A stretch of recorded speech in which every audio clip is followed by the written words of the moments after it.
চেষ্টা করেছি। আবার বলবো, কোথাও যদি কোনো অসুবিধা হয় কোনো বাঙালির, আমার নাম্বারটা রাখুন 9868180498। দয়া করে আমাকে একটা মেসেজ করবেন। কোথাও যদি কোনো বাঙালি পরিবারের অসুবিধা হয়, কোথাও যদি বাংলাদেশি বলে কাউকে আক্রমণ করা হয়, মনে করে একটা কল করে দেখেন, একটা মেসেজ করে দেখেন। আপনাদের পাশে দাঁড়ানোর ইচ্ছা আছে কিনা আছে একটা মেসেজ করে দেখেন। আপনারা 9868180498 মেসেজ করবেন। কোন বাঙালি যদি অসুবিধা হয়, কোথাও বাংলাদেশ নামে যদি হয়রানি হয়, একটা মেসেজ করবেন। আমি হারতে পারি, কিন্তু বাংলার মানুষের বিপদ আপদ দেখলে চুপ করে বসে থাকবো না, এবং সমস্ত রকম শক্তিকে ব্যয় করে আমি আপনাদের পাশে দাঁড়াবো। কারণ আমার পার্টি আছে, রাহুল গান্ধী আছে।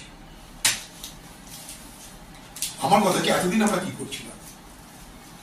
ভোটের বাদ্যি বাজার আগে কেন আমাদের ঘুম ভাঙছে? বাংলায় রুটি নেই, রুচি নেই, চাকরি নেই, শিক্ষা নেই, স্বাস্থ্য নেই, মানুষের পলায়ন ঘটছে। এই পলায়ন রুখতে আমরা কেন কিছু করতে পারলাম না? ক্যান্সার হয়ে যাওয়ার পর আমরা বলছি এবার তোমরা মার্কিউটম লাগাও। শুধু দিল্লিতে জহির করতে কটা বাঙালি জানি না, দিল্লিতে লক্ষ লক্ষ বাঙালি আছে। তাদের কাছে কেউ কোনদিন গেছে? তারা কেমন আছে কেউ কোনদিন খোঁজ নিয়েছে?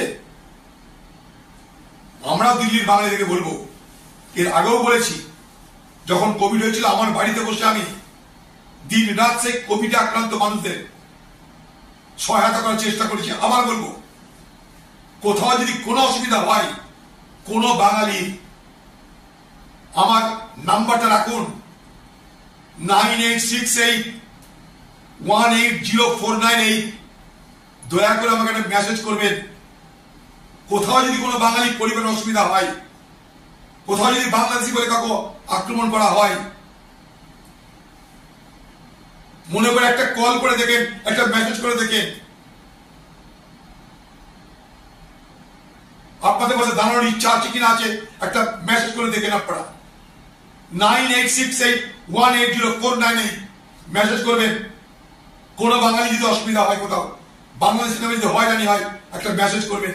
আমি হারতে পারি, কিন্তু বাংলার মানুষের বিপদ আপদ দেখলে চুপ করে বসে থাকবো না, এবং সমস্ত রকম শক্তিকে ব্যয় করে আমি আপনাদের পাশে দাঁড়াবো। কারণ আমার পার্টি আছে, রাহুল গান্ধী আছে।